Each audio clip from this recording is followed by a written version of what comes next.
He spoke accurately about the gospel. So he knew about Jesus, and he knew the scriptures very well. But he only knew the baptism of John, and not about the power of Pentecost and the Holy Spirit. Then a couple, Priscilla and Aquila, came and helped him to understand more. This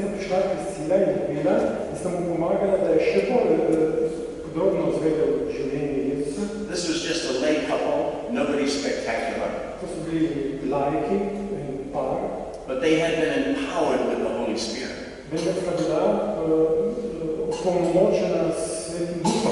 As eloquent as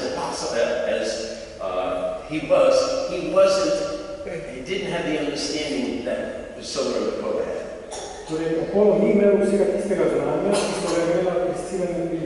It's important for us to understand there's more beyond our intellectual understanding.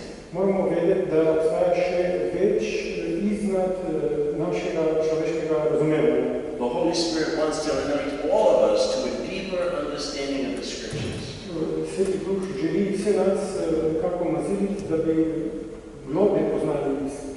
Now, once Apollos got into and understood the baptism of the Spirit, he became a more eloquent speaker.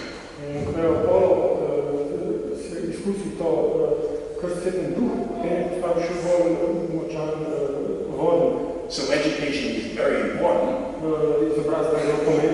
But to complete our education, we need to have an experience of God in our lives.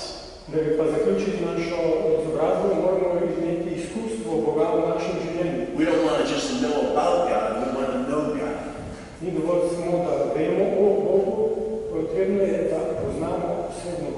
Then in the Gospels, Jesus says something very profound.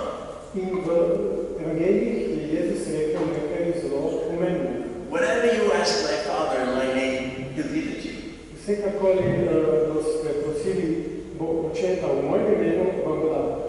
That is one of the most profound statements in all Gospels. To je jedna zelo taka močna beseda v vsem evangeliju. Do you get everything you ask for? Ali vi dobite vse, kar prosite? Does God give you absolutely everything you ask for in the name of Jesus? Ali vam Bog daje vse, kar prosite v Jezusovem imenu? Either Jesus was not telling the truth, or we don't understand how to ask. Ali Jezus ni govoril resnice, ali se moramo vprašati, prositi. And Jesus is trying to draw us into, again, a deeper relationship with the Father. In Jezus nas pelje še naprej, v globlje odnos z očetom. He's saying, so your joy will be complete, the Father will give you whatever you ask.